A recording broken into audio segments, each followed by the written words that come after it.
how you doing? It's time for me to eat. I hope everybody's having a good day. Got me a Diet Dr. Pepper for my drink. Let me open it.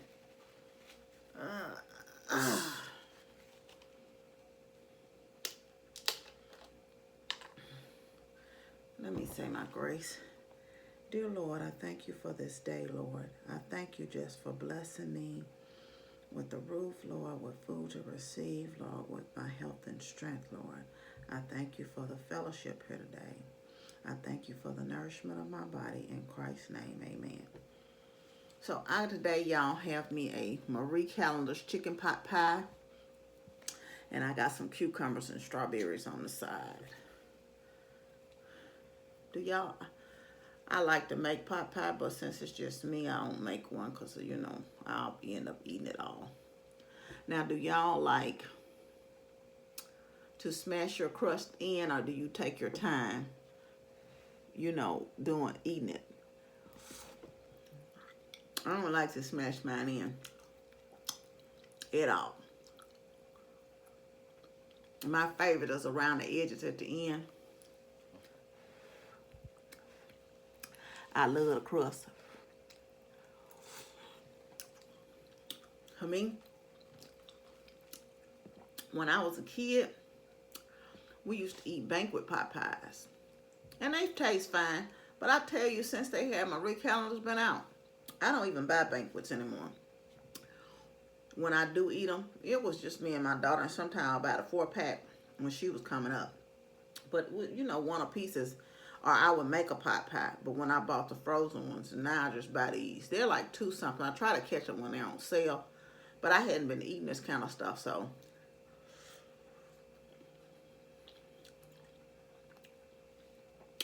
I bought one.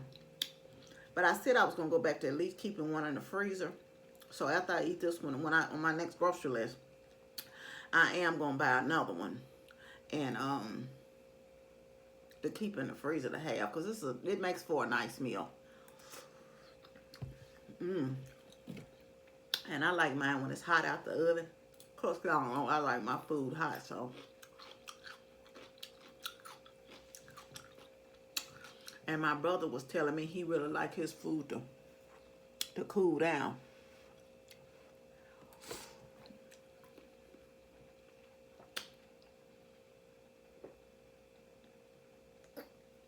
I was thinking the other day, y'all. Well, it was yesterday, like it was so long ago. I was eating one of those low carb, no carb ice cream bars, right? They were good. But I was thinking about, I don't know what made it pop in my head about the ice cream truck. And I remember when I was a little kid, well, I know what it did. I was looking at a sales ad too. And so then I went on Ibotta to check, what coupons I was going to check for cashback rebates.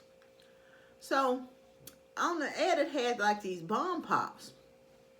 Y'all remember the bomb pops, like the banana and chocolate? Those were one of my favorite ones, the fudge and the banana, when I was a kid. And then the red, white, and blue ones. And so, apparently, they got some new ones out. And they had the, a cashback rebate on them, but I'm not getting them. I don't even know why I checked it. But it made me think about the ice cream truck and what I would get off the ice cream truck. And I thought, man, I'm going to have to at least get me some ice cream sandwiches and keep them in the freezer over the summer.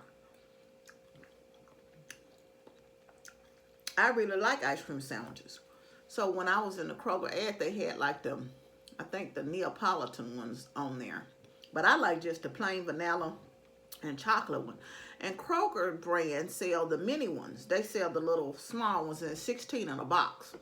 And that's what I'll probably get, and just have the 16. And it's ironic that I don't like it's not that I don't like them, but I just prefer that because that used to be my favorite ice cream as a kid coming up. It's not anymore, but was the 3-way ice cream. And so, cause you could get 3 flavors, you know.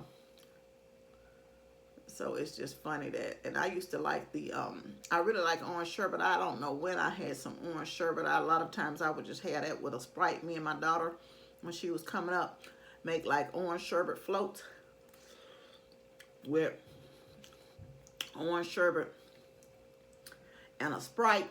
And it's funny now, I hadn't had that in a while, so I thought, man, that's kind of stuff I do miss sometimes.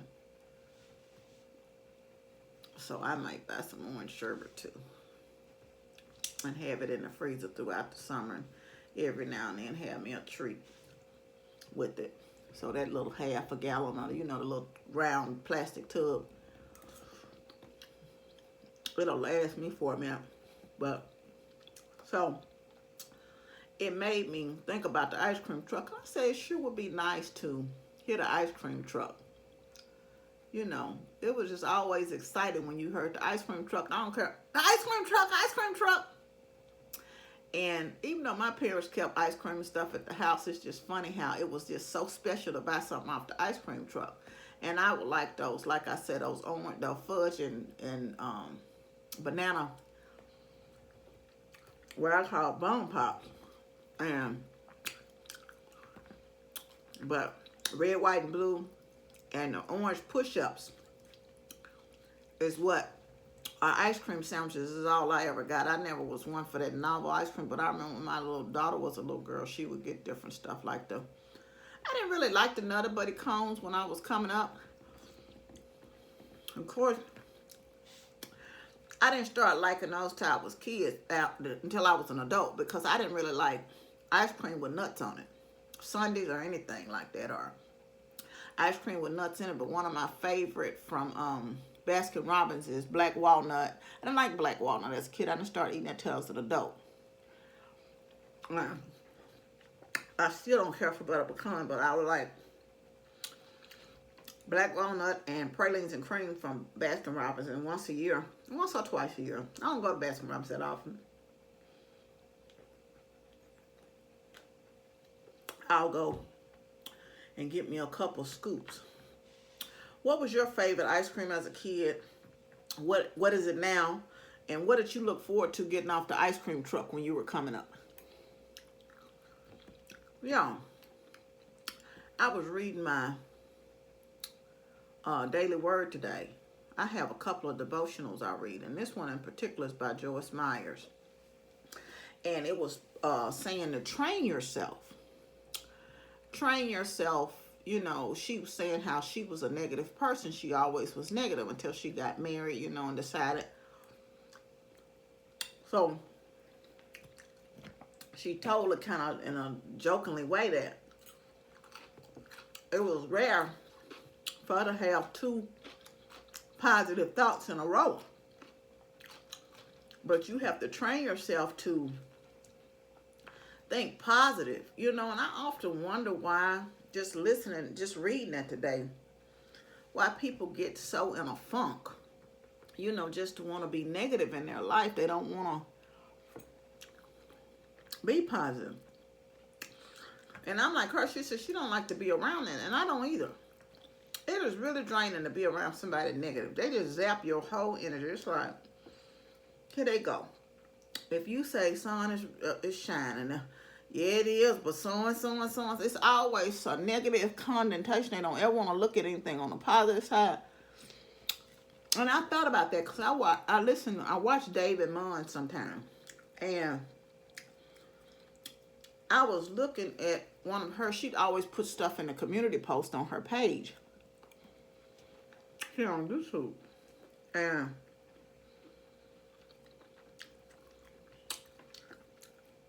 how people just come to her page to be negative and stuff. So, you know, so she tried to post positive stuff.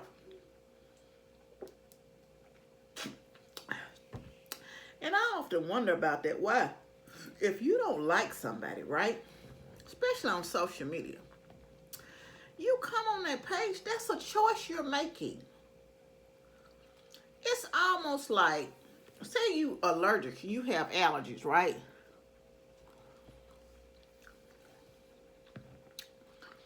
To a particular food. Are you going to eat that food? And you know it might have an adverse effect on you. Why? I mean, I know some people will try to just carry around an EpiPen. But it's almost like, what is wrong with you that you seek out somebody that you don't like just to be negative and to be hateful? I'm like, do you have anything better to do with your day and your time? You almost have to feel sorry for people like that, because that's got to be a miserable life. To just be sitting on pins and needles,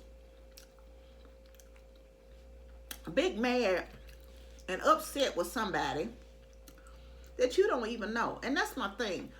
I look at these YouTube beefs and I'm thinking, I could almost understand if they were young in their 20s. And that's not anything to say about young people, but we've all been there. You young, you in your 20s and early 20s, you grow up after a time and you learn that some things are not worth arguing over.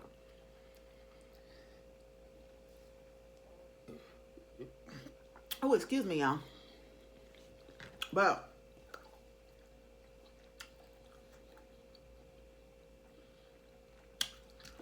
you got people that's good and grown.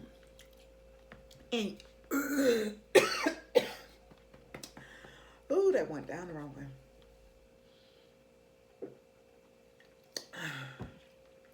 Good and grown. And YouTube beefs. And you thinking, are you for real? And then they put it on social. These people now, they may or not have met them or not. Sometimes they haven't even met these people.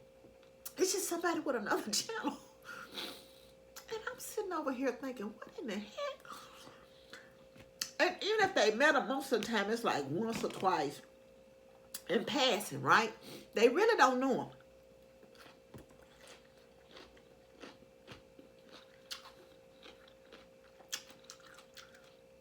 They be into a heated battle over nothing. And then be dragging the subscribers into it that don't even have nothing to do with it. So the subscribe are like family, like y'all are my family on most of these channels. They end up taking sides. They don't even know. You know, it's almost like your family member. You might know the person wrong, but you like, look, I got your back. And so that's how a lot of the subscribers feel, because they feel like they're a part of your family. So they don't even need to know the truth. They just like, I'm through. It's almost like manufactured drama. We live in a society of manufactured drama almost now. That's what I'm saying. You don't know how to train. And I know we all have our moments, but you don't know how to train yourself to not do this type stuff.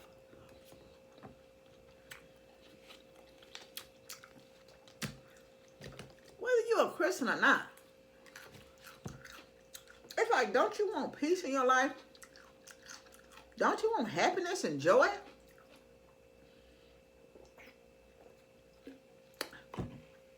To wake up and be so miserable. Oh, excuse me. And to hate somebody so bad that you just can't stand to see them happy. And then you're mad about them and their life that they working for.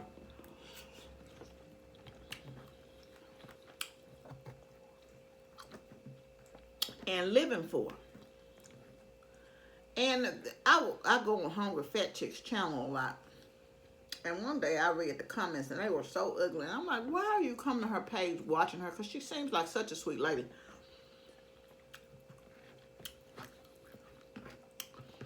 What is it about her that's driving you to come over here and you have such negative things to say and watch? I mean, do you get some kind of drive, or does it fuel your fire to hate on people and be this cruel and nasty? It just amazes me how. And then this is a decision people make, and it's like you just choose to live in negativity. Can't you train your mind and train yourself to be positive? I don't know. Just crazy, y'all. Anyway, I had the TV on yesterday while I was working, and I don't even watch this show. But Live with Kelly, and I heard like their first part of their monologue, or whatever it's called, the opening or whatever. So, ironically, I guess it was meant for me to hear this story. They did a story on this lady in Germantown, Tennessee, which is a subdivision of Memphis, pretty much. And they were talking about how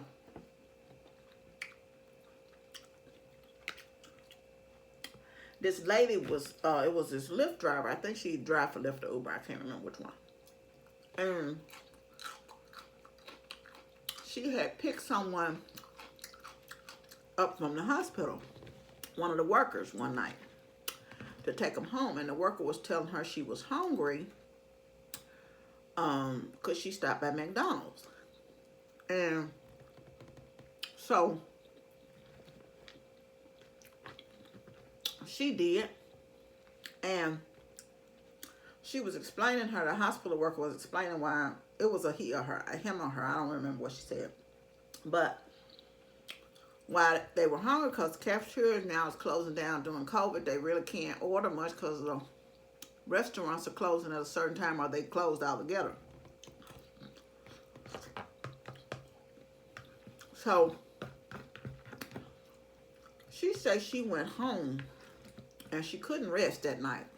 And so she posted on the Germantown community page about the situation, and she was wanting ideas, and she said if anybody wanted to help, she would deliver the meals herself to the hospital.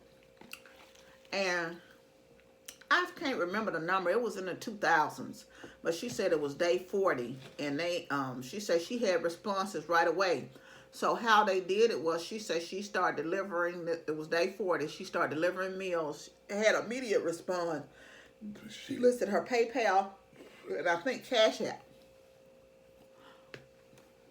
And so she arranged with a restaurant to prepare meals so she could help two people out. She was taking meals to the hospital and also helping a restaurant to kind of stay with business.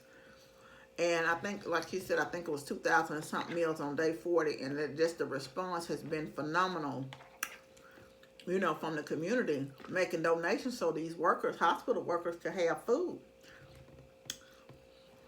And I thought that was great. Sometimes it only takes you to be willing to, you know, do something. I don't know why I like to cook. That's my last bite. Oh, that was so good.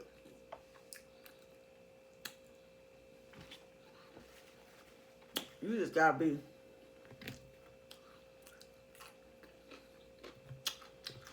just willing.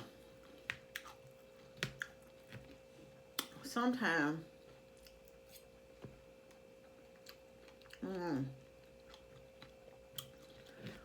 we miss our opportunity to help.